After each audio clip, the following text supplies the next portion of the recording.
से जल्द उनको रिहा किया जाए और जितनी भी उनकी डिमांडें थी वो पूरी की जाए। उसी के साथ साथ जम्मू म्युनिसिपल कॉर्पोरेशन में हमने 15 दिन का टाइम दिया हुआ है, नोटिस दिया हुआ है।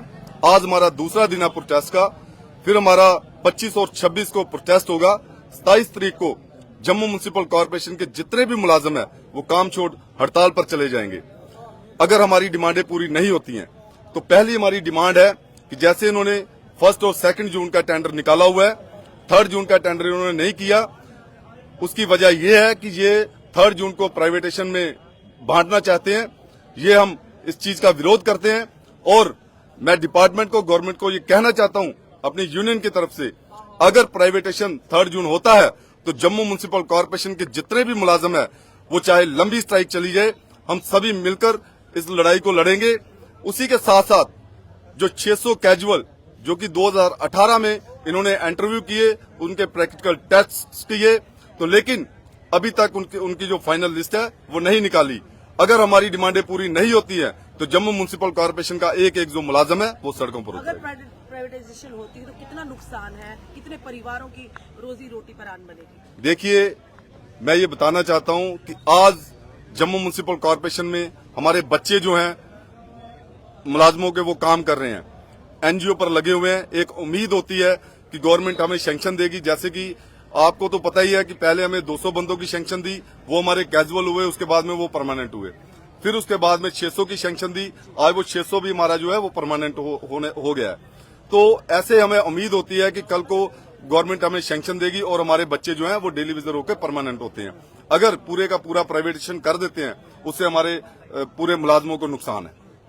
तो क्या लगता है अगर प्राइवेटाइजेशन करते हैं आने वाली जो आपकी पीढ़ियां या युवा उनके लिए रोजगार के दरवाजे बंद हो जाएंगे? बिल्कुल जी, जैसे कि पहले भी हमारी जो जितने भी हमारे लोग हैं वो जम्मू म्युनिसिपल कॉर्पोरेशन का ही दरवाजा खटखटाते हैं और यहीं पे उनको जॉब मिलती है, आगे पीछे हमें कहीं जॉब नहीं मिलती है। काफी देर से आपकी कुछ लंबी डिमांडें भी हैं, काफी पुरानी डिमांडें भी हैं, जिसको लेकर कई बार आपने धरने प्रदर्शन भी किए हैं। तो क्या कोई नेतागण, कोई विधायक, कोई सांसद आपके पास आया आपकी बात को सुनने के? देखिए लक्ष्मी जी, मैं आपके चैनल के माध्यम से ये कहना चाहता हूँ कि हमारी कमिश्नर साहब से काफी बार बातचीत भी हुई है, लेकिन इस बार जो मीटिंग हुई है उन्होंने साफ तौर पे हमें कहा हुआ है कि ये मेरे हाथ में नहीं है, ये गवर्नमेंट लेवल का मसला है। तो अधिकारों के साथ वैसे भी हम मिलते गिलते रहते हैं। तो जो हमारा परिवार है, ये हमें लगता है कि अब हमारी लड़ाई जो है हमारे परिवार को ही लड़नी पड़ेगी। नहीं, लड़ाई तो लड़नी पड़ेगी, बात कौन आपकी आगे रखेगा? ये हमसे आपने कहा ना सरकार के अधीन ही आती है सारी चीजें, तो किस तरह से सरकार तक कौन पहुंचाएगा? जो विधायक है, 28 विधायक है जम्मू से, जो उन्हें जिताकर आपने आगे भेजा है, तो क्या उनका कर्तव्य नहीं आपकी बात जी को जी, आगे रखना? मैं उनके आगे भी अपील करता हूं और अपने शहरदार जो हैं उनके आगे भी अपील करता हूं कि वो भी हमारा संजोग करें और हमारी जो आवाज है वो ऊपर तक पहुंचाए। बाकी हमारे जितने मीडिया बंधु साथी हैं वो हमेशा हमारी आवाज को बुलंद करते हैं। शहजादी गिल जी, क्या कहेंगी?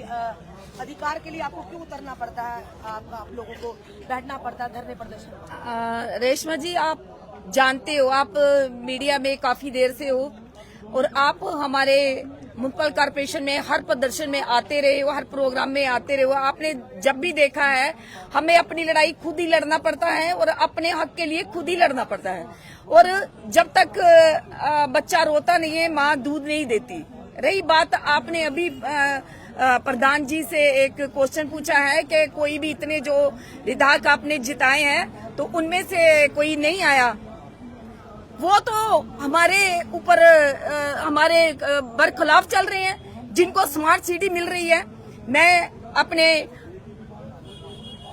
प्रधानमंत्री जी से ये रिक्वेस्ट करती हूँ, अगर मेरी मीडिया के माध्यम से प्रधानमंत्री जी से ये बात पहुँच सकती है, चीफ मिनिस्टर से ये बात पहुँच सकती है, तो मैं ये रिक्वेस्ट करती हूँ, मैं प्रधानमंत्री जी, आपने ये जितनी जनता देख रहे हैं आप, इन सब ने आपको जिताया। यहाँ के जितने भी आपने जिनको ओहदेदार बनाया, एमएलए बनाया, कॉर्पोरेटर बनाया, इन्होंने आपको वोट देकर ये इस जनता ने पहली बार गांधीनगर, बख्शीनगर, जितनी भी हमारी कॉलोनी है, उन्होंने बीजेपी को वोट दिलाया। बीजेपी को वोट दिलाने के लिए ये मतलब नहीं है कि आप हम पर हैवी हो जाएं, हमारे बच्चों का भविष्य खराब करें। आप मुझे बताइए, हमारे बच्चे भी पढ़े लिखे हैं, उनके लिए म्युनिसिपैलिटी के सिवाय, म्युनिसिपल कॉर्पोरेशन के सिवाय कहाँ पे नौकरी है? कहाँ पे नौकरी है? हम आपने जिनको वोट देकर जिताया है, तो वो यहाँ पर आपके पास क्यों नहीं आए? वो हमारे पास एक बार भी नहीं आए। वोट तो आपने उन्हीं को उन्होंने हमने उनको एमएलए बनाया। एक वोट से ही संतरी बनता है, एक वोट से ही मंत्री बनता है। अगर ऐसी बातें हैं तो इसका मतलब हमारी जितनी भी बरादरी है हम वोट देना बंद कर देंगे ऐसे लोगों को जो हमारे हक के लिए नहीं लड़ते, हम अपने हक के लिए आगे हमारी बात नहीं पहुंचाते। हमारी रिक्वेस्ट है यहाँ के चीफ मिनिस्टर के लिए भी, उमर साहब के लिए कि उमर साहब आपके आने से अगर कोई सुधार होता है तो आने वाली जितनी भी हमारी संतान है, जितनी भी हमारी पीढ़ी है, हम आपको ही वोट देंगे, क्योंकि बीजेपी वालों ने हमें बहुत ही तंग कर दिया है। इन्होंने अगर प्रधानमंत्री जी ने, रेशमा जी, अगर प्रधानमंत्री जी ने इनको वोट डालने का हक दिया था तो हमने ये वोट डाले। अगर वोट डाले हैं तो वो हमारा हक कहाँ है? हमसे सफाई कर्मचारी की भी पोस्टें ली जा रही है और बाहर से लाकर भैया को यहाँ पे लगा रहे हैं। हम रिक्वेस्ट करते हैं यहाँ के मंत्री से, यहाँ से एमएलए से, यहाँ के चीफ मिनिस्टर से रिक्वेस्ट करते हैं ऐसा ना हो कि ये जम्मू शहर आग में जले, गंदगी में जले, उसके जिम्मेदार यहाँ के ऑफिसर, यहाँ की गवर्नमेंट होगी। हम उसमें नहीं, अगर हम कोविड-19 में हम यहाँ पे महामारी में काम करवा सकते हैं तो अगर हमें गंद साफ करना आता है तो हम इस शहर को गंद डालना भी आता है। अगर हमारी आवाज वहाँ तक नहीं पहुँची तो हमें दिल्ली तक पहुँचना पड़ेगा। हम प्रधानमंत्री से मिलेंगे जिन्होंने ये हक दिलाया था वोट डालने के लिए। Thank you very much. कि हमने विश्वास जताया था, आज उनके साथ विश्वासघात हो रहा है, जिसके चलते आपको यहाँ पर बैठना पड़ा।